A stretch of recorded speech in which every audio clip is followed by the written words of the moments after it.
Salam, mening adım Farangiz. Men Ashkan şäherinden. Salam, men Gurbanguly Hatice. Xitay Respublikasynyň Çengu şäherini okap ýörün. Biziň şäherimizden tanyş bolmak isleseňiz, biz size biraz maslahat bermek isleýäris. Biziň şäherimiz şu wagtky wagtda iň köp marketleriň, Ewraziýa we iň uly marketleriň, iň uly gowy ýerleriň bar şäheri. Şäherimiz hem taraplaryň has gowy derejede ösürülen şäherleriň bir hökmüne göre Xitayda iň uly ösen şäherleriň hem bir hökmüne görülýär. Şäherimiziň esasy ady Panda şäher hökmünde görülýär. Panda şäheri bu ähli ýerlerimizde hem görnüşýär, heýkelleriniň atlaryň üstünden hem Panda şäher diýip hem atlandyryp durup şäher. Bu şäher deniz almak üçin, okumak üçin iň uly esasy şäherleriň bir hökmünde hem görülýär. Xitay Respublikasynyň Çindu şäherine okumana geldim. Bu şäher okumana we şeýle gedelen jetmene şeýle gowy şäherleriň biri.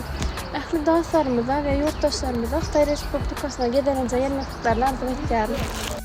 Men Meredwa Uljan. Biz Çindu şäherine okumana geldik özüm mardan.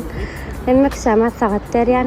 Şu taýyp gelmegime sebäp bolan adamlaryň hemmesine taňlar hatyn kursaşlarymyz hemmesi gowy. Salam, men adım Malika Muzayeва. Xitay Respublikasynyň Çindu şäherine okumana geldim. Aslında bu taý Panda şäheri diýip atlandyrylýan eken.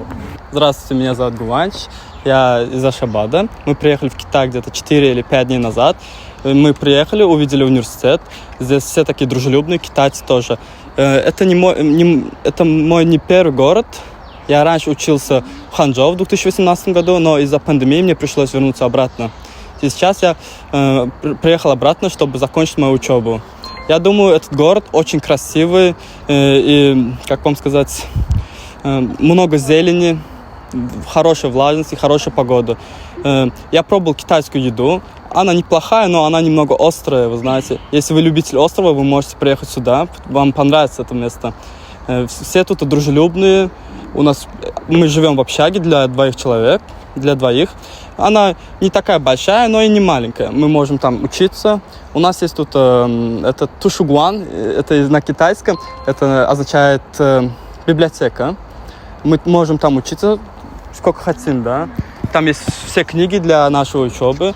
Я думаю, вам понравится, если вы сюда приедете. Это хорошее место, чтобы учиться, развиваться. Вы можете найти тут друзей с разных стран. Например, я тут уже познакомился с африканцами, с марокканцами, с Индонезией. Все они тут дружелюбные, если они могут вам помочь, они помогают вам.